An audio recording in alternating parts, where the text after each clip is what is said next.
bigger word. That's like mayonnaise. I'm sure that's the biggest word I know.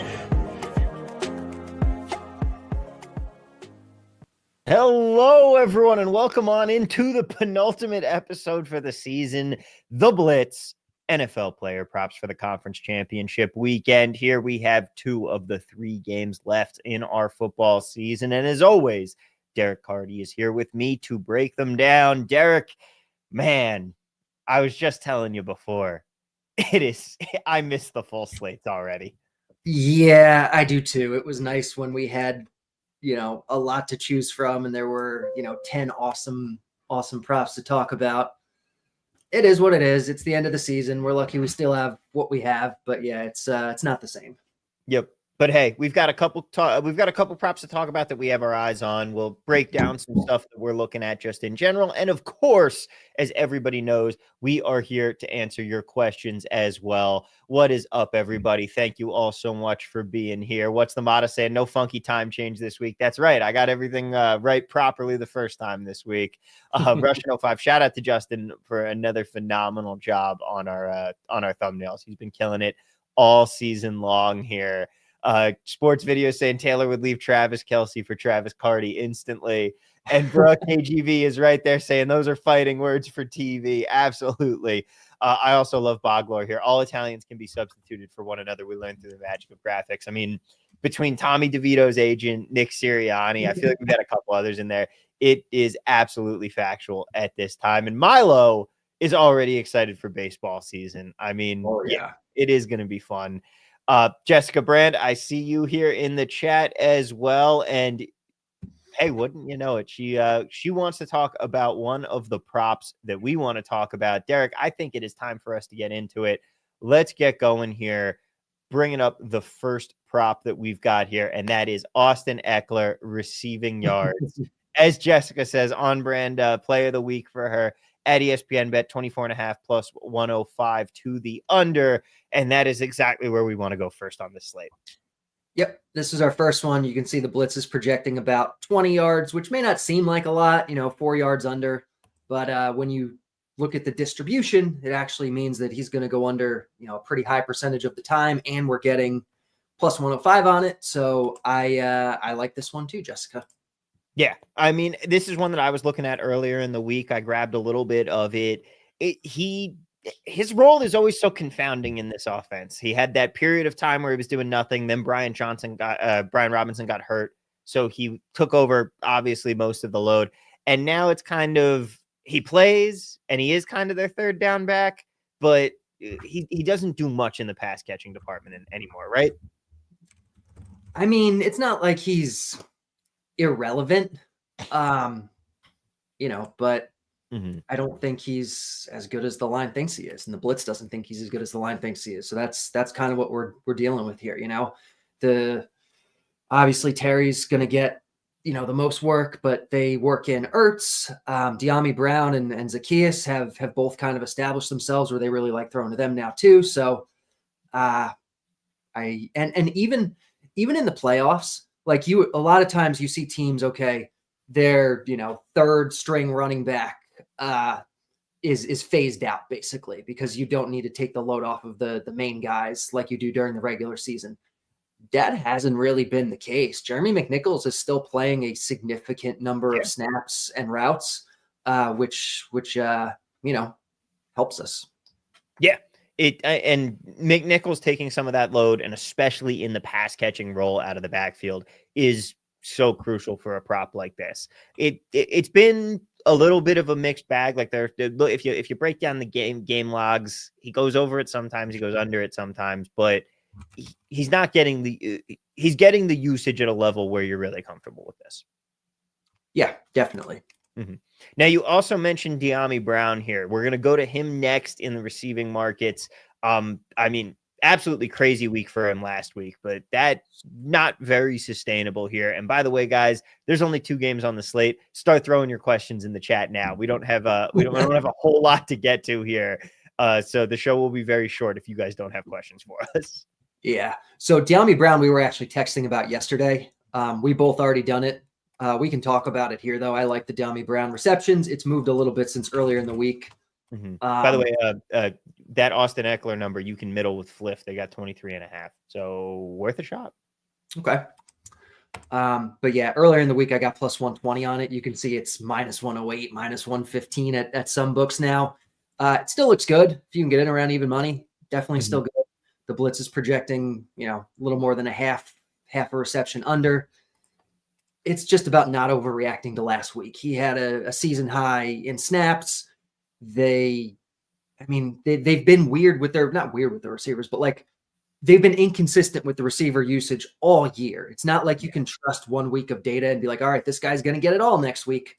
They even came out and they were hyping up Zacchaeus again, this week. So, it's just don't overreact to a 1 week sample. If you give DeAndre Brown and even last week, like his target share was like almost 30%, which even with the increase in snaps and routes, like you wouldn't expect him to be a 30% guy based on the kind of targets he's been generating per route throughout the year.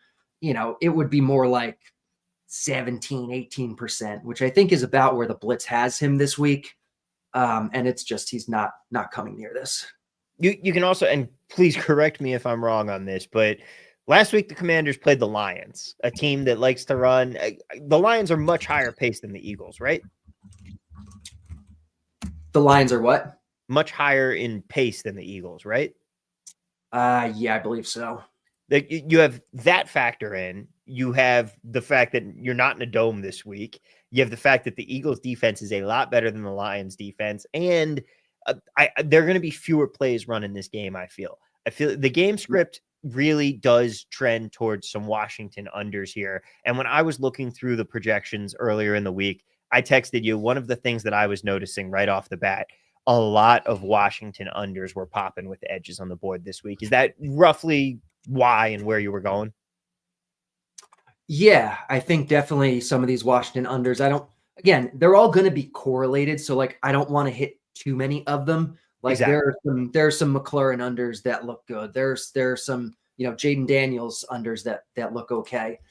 I took DeAndre Brown. I'm taking Ekeler. That's probably going to be the extent of it for me. Mm-hmm. But, if you're, really, if you have the mindset of like, okay, doesn't matter if they're correlated this week, I'm going to bet hundreds or thousands of these over time and the correlation doesn't matter, then great. Bet them all if you want. It's really just a matter of personal risk tolerance. They're correlated. That's how it works. Real quick here, Sick Boy wants to know, how does the yards look for Brown here? Already have receptions, but he's thinking about doing some double dipping. Let's take a look. Periods, maybe. Yeah. Okay. AJ Brown. Oh, I think he meant DeAndre. Oh, Dion? Oh, okay. Yeah. So Sports Videos asked about AJ. We'll get to that one next. Okay. Yeah. I mean, the yards look good for DeAndre Brown too. Yeah. I prefer the receptions, or at least I did at the earlier number. At this point, maybe it's closer. So if you want to double dip, go right ahead. It's super correlated, but if you're okay with that, then yeah, they're both showing good value. Yeah.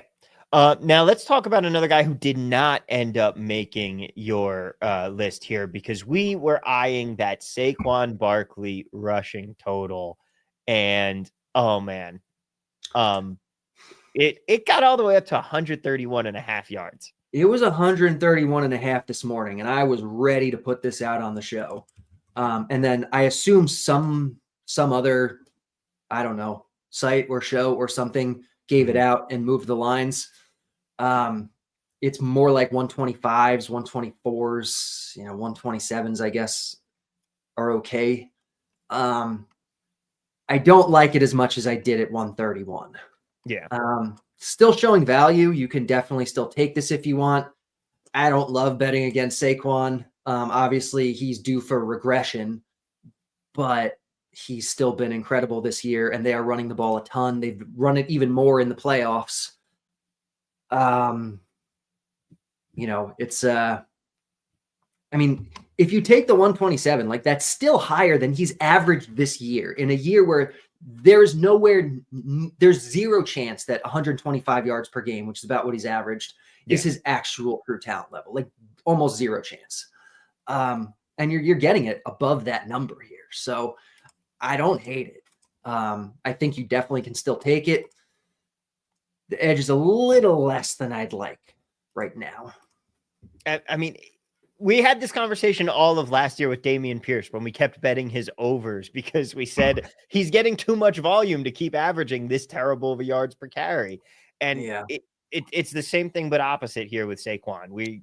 He just keeps outperforming. It looks like this could be another weather game. They could just try and feed him the ball more because let's face it, the Eagles do not wish to pass. Despite having A.J. Brown, Devonta Smith, and Dallas Goedert, they just do not want to pass the football.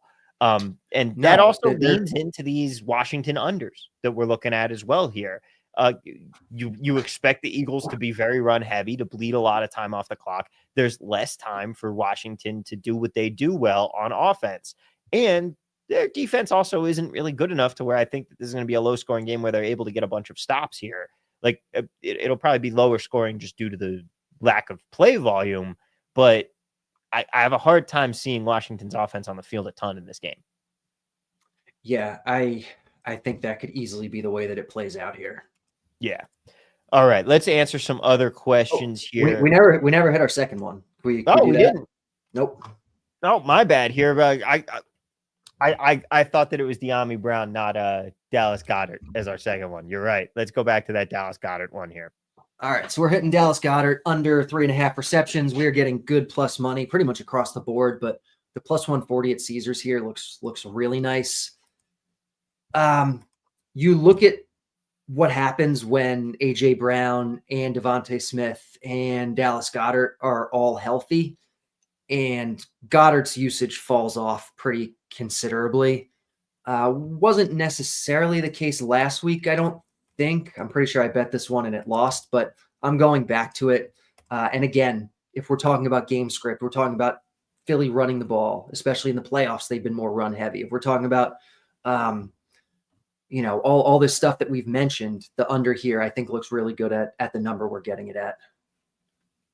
Yeah. I think that I was on this one last week as well. It can be tough with the fact that the tight end is the safety blanket, but I'm with you here. We're getting a great price on it. We're expecting a slower paced game. We're expecting a heavy dose of Saquon, and they've got both AJ and Devonta Smith here. We'll answer a bunch of AJ Brown questions coming up in a little bit, but I completely agree with you. I hit this one as well.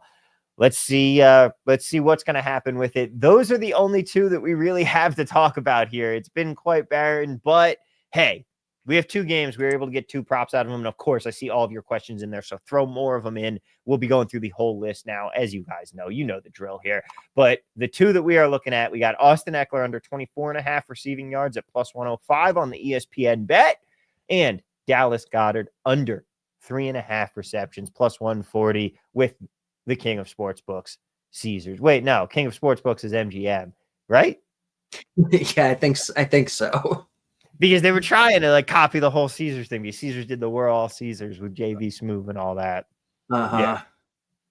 And then the funny thing is, out here in Vegas, Stations Casinos did an ad where they were like the queen of sportsbooks or something like that, or like the crown prince of it was something where they basically did the same MGM commercial just for Stations. It was very funny. Everybody was like, wait a second. That's pretty funny. Yeah. Let's see here. Go into the questions list. What's the motto? Wants to know. Curtis Samuel, receptions or receiving yards? He is curious. We can take a look at that. He seems healthy now. His role has been up considerably the last couple of weeks. Looks like receptions isn't showing any value. Receiving yards isn't either. Yeah. No, nothing really there. Yeah, it's a tough bill of sale. Man, that Buffalo KC. If that game is not good, I'm going to be so sad. Like I've been looking forward to this game all week. Yeah. It's like come on. It better be as good as the last one, but they have such tough billing to live up for. Let's see. Quilunit wants to know thoughts on Jalen Hurts over 32.5 rush yards, minus 115 at Bet365. We can take a look at that at EV Analytics since the simulator doesn't do it. I don't think I'm taking this. There's too much uncertainty with I mean, the projection thinks it's decent, but it's hard to account for injury. Like he's missed some practice time this week. I think it came out about a half hour ago. There was a report that he's going to be wearing a knee brace for the game. I'm not comfortable doing this. Yeah, it's too much injury, too much injury speculation, a lot of stuff. But just there are safer props that we can look at. And by the way, real quick before we forget, just recapping last week here, we went 2 for 2. We'll take it. We were up 2 units last week. We got to give ourselves the pat on the back. Juju did not come close to touching the football, and Jalen Hurts did not come close to 17.5 completions. I think he finished with like 12. Yeah, it was a good week. I think Juju got the one target, which is kind of we thought he might, and didn't catch it, and then that was it for him. And Jalen Hurts had no reason to throw the ball as much as that. So easy week, nice couple of units. On the season. I mean, we see 19 units on the season, which seems not like anything outrageous, but when you think we're giving out probably on average, I would guess maybe we gave out 5 or 6 per week. We had maybe 150 plays or so this season. Yeah. That's a 13% ROI. That's pretty incredible, actually. Yeah. I don't have the exact numbers. I haven't tabulated my full season results yet, but like from using the actual projections and finding all of my own stuff, I know I had a positive season. I'm definitely I think that I finished somewhere just eyeballing it roughly around 7% ROI, which that's, if you give me that every football season, I'm very happy. Yeah, that's incredible. Across all the stuff that I do, all the different outlets, I think I was a little under 9% ROI for the year, which is great. Yeah, it's definitely been a great year. We started off a little bit slow, but we really, really picked it up. Once we got to midseason, we never really had that midseason lull. All right, let's look back through some of the other players here. Sports Videos wants to know, will AJ Brown finally do AJ Brown things this week? I feel like I'll be taking his overs just because he will show up eventually. You can, if you believe that. I prefer just taking the Goedert under because that is going to be correlated with that. But let's see. So no value here. You want to switch the screen? I'm on the wrong screen. Yeah. Okay. Here we go. No value for receptions here for AJ Brown. It looks like we can look at the yards real quick. Actually, a little on the under, but you can see books are pretty spread out. Projecting his usage right now is really tough just because it has been down for a while. And even last week, it spiked back up. I think he got like 35% of the targets again, which is about where he'd been at before kind of this lull. But he didn't catch anything. It's uncertain. And again, we're not expecting Philly to be throwing a whole lot here. We have to ask, are the self-help books working? Oh, right. Yeah. It took you a minute there. We'll find out this week. We'll find out. Yes, we will. Bogler also saying he thinks that Jalen Hurts is going to play a very low-risk game, like little leaving of the pocket, lots of Saquon runs. I could definitely see that. Derek wants to know about Josh Allen rushing attempts. Yeah, this is one I hit earlier in the week on the cover show. We can look at this. I definitely like this one. The line has not moved a ton since then, I don't think. Yeah, so you can get it around minus 120, minus 125. I like this. The Blitz is projecting 7.5. He's only gone over 9.5 4 times all year. One of them was last week where his line was set at 8.5, and I bet it, and I lost after 2 kneel downs at the end. So he wound up going over the 9.5 last week, but it was with a couple kneel downs. I'm pretty sure all the ones that he's gone over this year, there's been at least 1 kneel down. I'd have to double check that. And this is a spot against KC where the kneel down equity is not going to be the same. You kneel down when you win the game, and against KC, Buffalo's chances of winning the game are about as low as they are against anybody. So fewer chances for a kneel down for Allen. Even in the playoffs, his designed runs, they haven't spiked. They've been about the same. So I really like the under 9.5 here.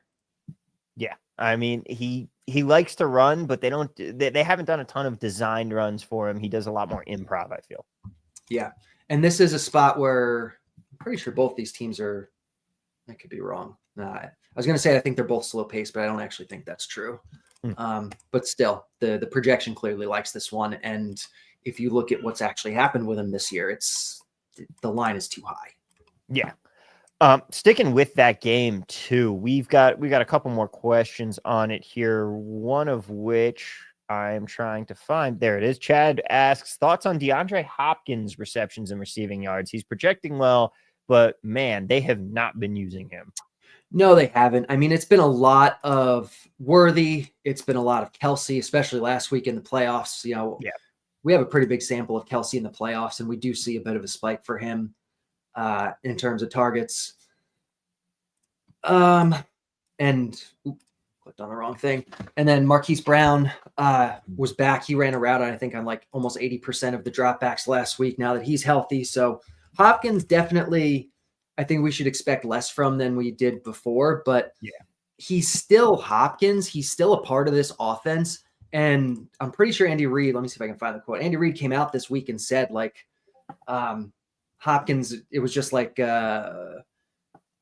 he said he was asked about DeAndre Hopkins' low snap count. This is from Coach Speak Index, who I love. Andy Reid said Matt Nagy, offensive coordinator, said that wasn't intentional. Last week was a little bit of a strange game, series-wise, plays-wise, and rhythm-wise. DeAndre's been phenomenal. We know what he can bring, and we know what he does bring to us. None of that was intentional. You don't know how much you can trust him, but, for 1 week where his usage dropped off a little, I'm not overly concerned. I guess if the lines are this low, then yeah.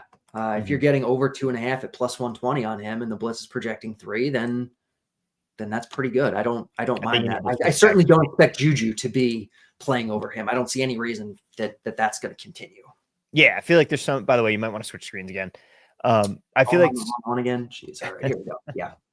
I feel like some of it is also like putting Hollywood Brown into the fold. They're still figuring that out a little bit, but they've definitely been doing a lot more Xavier Worthy lately, as Sports Videos asked about, will a receiver not named Worthy catch a pass this week? We'll have to see. I mean, hopefully Hopkins gets 3 of them. Yeah. Let's see. Bogler also pointing out the Chiefs literally cannot put any team away. It does stay close. It's true. It's the voodoo magic, and they are so terrible against the spread. But changing 500, we already talked about Josh Allen. How about Patrick Mahomes for the rushing market? Yeah, this one I love. This one has actually moved. I hit this one on the cover show earlier this week, and this has moved the other way, and I could not tell you why, because this is probably the best EV you're going to get on any prop this week. The Blitz is projecting 3.25. The line is 4.5 at plus money now. I think I got this at like minus 110 earlier, and I loved it. And now it's just moving the other way because I guess it's playoffs, it's Mahomes, and people are betting the over, even though this really doesn't make a lot of sense for me. This is the same thing I kind of said with Josh Allen, but to a much larger degree. Mahomes, I forget the numbers. I had him earlier in the week. Mahomes has like 20 kneel downs or something this year, like something like a crazy amount. Almost no design runs, basically all scrambles. And if you pull out his kneel downs, like he gets nowhere near this number. Again, we don't know if he's going to kneel down. He could. They win the game, he'll probably kneel down, hopefully only once, but it could be as many as 2 or 3 times. But in a game against Buffalo, his chance of kneeling down, his probability of kneeling down is a lot lower than it is in most other games that KC has played this year. Yeah. And so when you factor that in, the projected carries has to be lower than what he's done this year or what you would normally project him as. And this is just clear value in my opinion. Plus, you also have to factor in, that this game is going to come down to some wackiness at the end. How is he supposed to a field goal or a weird, Mahomes Hail Mary play or like anything like that would be great for us. Yeah. How is he supposed to win the game in incredible Bills fan heartbreaking fashion if he's kneeling the ball down at the end? That's true. Exactly. Got to factor that in. Also, James Cook here. Let's see. There we go. Jeff Rappaport wants to know, James Cook over rushing attempts. Is that in play this week? Let's head back to the simulator and we can take a look. I don't know what the line's set at, but doesn't look like there's going to be much value. Yeah. 14, small value, nothing that I would bet. Yeah. Ray Davis didn't wind up missing last week, played a little bit. Ty Johnson wound up playing a good amount. Mm-hmm. Cook's share of the carries actually went down a little bit last week. I don't see much reason to bet this one.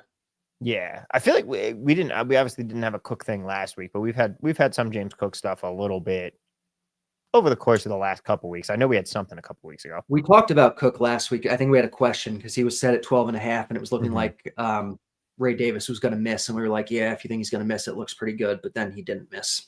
Yeah.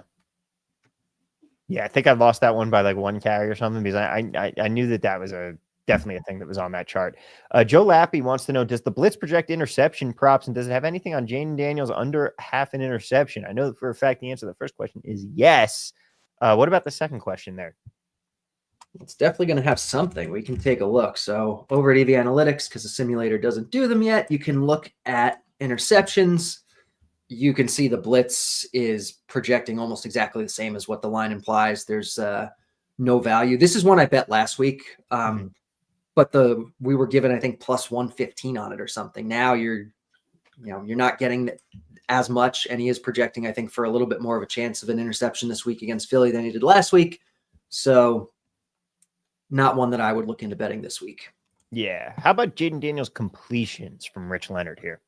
Yeah, this is one that I know shows value. Again, it's a matter of how many correlated bets do you want to take? I prefer the receiving props to quarterback props to begin with. So I have a couple of Washington receiving unders, but if you want to take this, go right ahead. The Blitz is projecting 18.5. It's 3 under the line. You can definitely do this. Part of this is probably going to be about play volume and, Washington's not like super pass heavy, and I'm pretty sure they've been a little more run heavy in the postseason. So this one looks solid to me. Yeah, he's doing wild things, but it also helps that he's got Scary Terry, who's really good with the yak. And yak is great if we're betting a completions under market, because if he's going to take 70 yards to the house, that's great for us. Yeah, I mean, he could throw for 250 yards here or approach 300 and not get this many completions, theoretically, based on kind of the way this offense operates sometimes. Mm-hmm. Now, what about the Bills wide receivers here? As Met says, one of the Bills wide receivers has to do something this week, right? You would think. Your guess is as good as mine. Yeah, you would think, but I don't want any part of that. You look at the snaps and the routes for these Bills wide receivers, and like they're all the same. There's just so many of them, and we can let's see if you can filter based on team, right? Buffalo. Let's run the simulator. Let's see if anything pops up, but I'm guessing probably not a whole lot. Looks like a Dawson Knox under looks okay. I mean, really, we're not seeing much value here. The first wide receiver we get is Mac Hollins under, and it's not even a 10% edge. So it looks like the market and the projection is kind of in line, where it's just like everyone's got a chance to do something. We have no idea who it's going to be. Yeah. And really also something to definitely watch out for just a little bit when it comes to these Bills receivers is just they run the entire offense based on just whoever's going to get hot this week. They don't particularly target Khalil Shakir. The wide receiver trade that the big trade they made, because they got Jerry Jeudy, right? Amari Cooper. They got Amari Cooper. The Browns got Jerry Jeudy, but Amari Cooper's been non-existent. It just feels like they're just trying to figure things out. Yeah, it's I think they play the matchups. I think they mix guys in. Mm-hmm. I think they're kind of ambivalent about who the ball goes to. They have enough talented guys where it's going to go to whoever's getting open or whoever they can scheme open against a certain defense. So there's not a lot here, not a lot of value that I'm seeing here. Yeah. What's the motto though? Wants to know about one of my favorite props, the Samaje Perine overs, baby. Well, let's take a look. Imagine they're not going to have receptions for him. Oh, they do. Over 1.5 at big plus money. The Blitz doesn't love it, but I don't love it either. 1.5 is always a little bit dicey. Yeah, the yards, it looks like the Blitz is projecting a little over, but not much value when you consider distributions. He's still involved, hasn't seen targets. I don't think he's seen one target in the playoffs yet. But his routes are the same. His role is the same. So I was actually hoping maybe we'd get a lower line than this based on that, but we haven't. So not a lot of value here. Yeah, it was unfortunate. Like you said, nothing in the divisional round there. Posted a fat 0 burger, but every other game he has gone over that number. I would definitely go receiving yards over if I'm going to play it. Yes. Not necessarily the receptions, because that's a little more of a crapshoot, but he always takes his pass for 1 first down. He just needs to get it, and that's what we're hoping for. Yeah, certainly seems to do that. Yeah. Again, the least scientific bet you'll hear about on this show, I promise you that. What about Kincaid receptions with the Chiefs typically not covering tight ends? I mean, we've been waiting for the Kincaid breakout game all year. Again, it's the same thing we talked about with the wide receivers. Like, they spread the ball around. Since everybody's been healthy, Kincaid's usage has fallen off considerably. The Blitz is actually seeing a little bit of value on the under. Probably not enough for me to bet it, but I'm not betting the over either. Yeah, sophomore slump for him this year. And Dawson Knox, it's another one of these situations where, like, Dawson Knox is a starter for them. Dawson Knox's role has not changed in the postseason. He's still out there a lot. Kincaid's out there a lot too, but it's not like he's out there every snap. Yeah. Rob Holden says he's late to the party. Did we look at Kelsey receptions? We can take a look at those too. Oh man, we mentioned playoff Kelsey and the usage that he has. It's tough to swallow betting the under here. Yeah, so he's played in about, I think, 25 or so playoff games, and I ran the math on it just to see, okay, what kind of target share boost does Kelsey get in the playoffs, or does he get one? Because there's certainly a narrative around it, and he does. It's not massive. I actually have accounted for it a little bit in the projection here, and it's still saying maybe bet the under a little bit, which I guess shouldn't be surprising because it's Travis Kelce in the playoffs, and nobody wants to bet his under. So probably not enough value for me to actually bet it, but it does look like the sharp side is the under. That's one that I would definitely wait till game time. See if you can't get it. That line will only get better. Yeah. See if we can't get that to get a little bit bigger. Bro, KGB wants to know anything not live yet you're keeping an eye out as we get closer to Sunday? I feel like most markets are out because we only have 2 games. It's not the normal slate where things are coming out late. Yeah. I mean, certain role players, I don't think I've seen like any Juju or Justin Watson stuff yet. I guess DraftKings had a line and pulled it off. Fanatics has a line. But I don't think I want to bet minus 225 on what will probably be an under. I don't think that's going to show much value. Yeah, so I'll probably be looking out for Juju lines, Watson lines. We'll really backup guys are what we're looking for here. I'm trying to think of who else might be relevant. Do we have an Amari Cooper? Yeah, we do. It's not even showing any value yet. Yeah, we get this sometimes at plus money, but it's that the market's adjusted. Yeah, nothing I can think of, but if there is anything that comes out, I'll certainly be looking at it and talking about it. Yeah.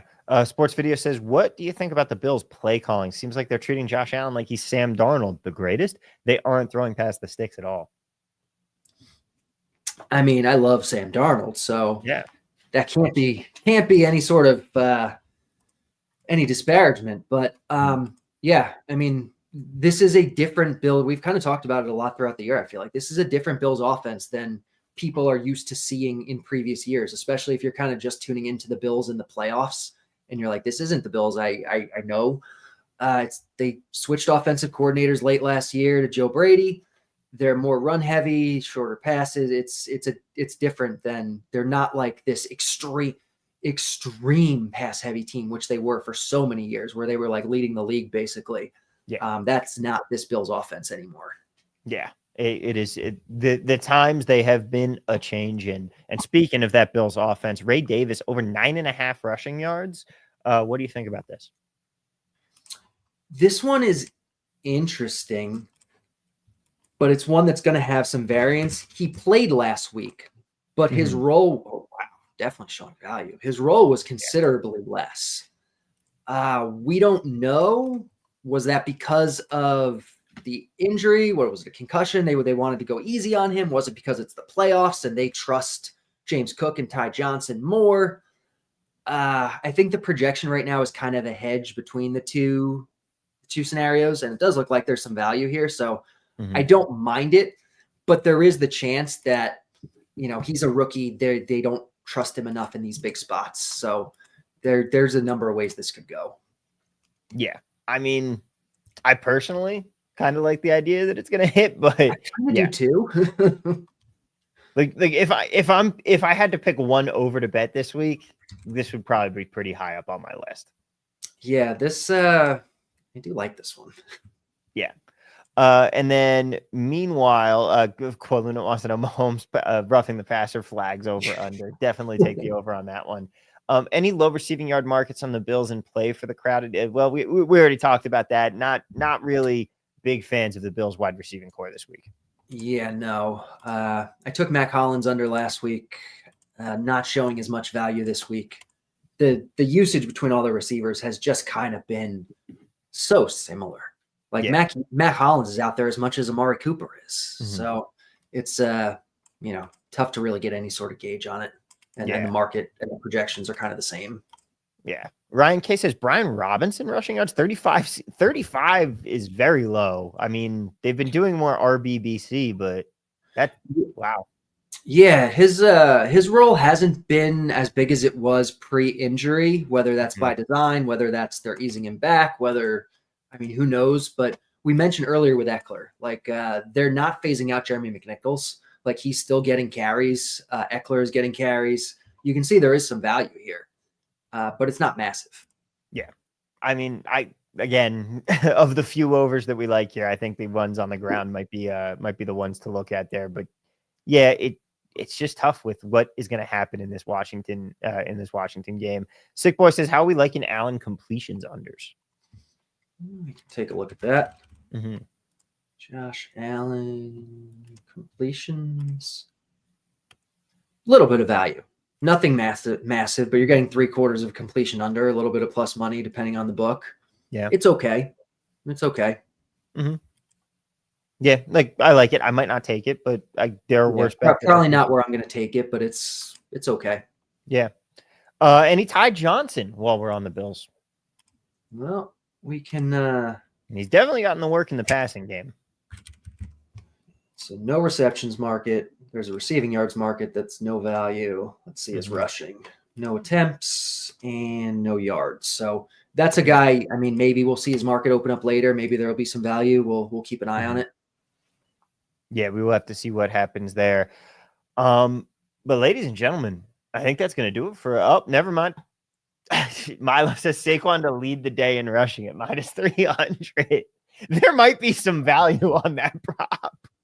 I mean, thinking about who, every other team has a committee. Yeah. It's not like we have a lot of really run heavy quarterbacks outside of Jaden Daniels.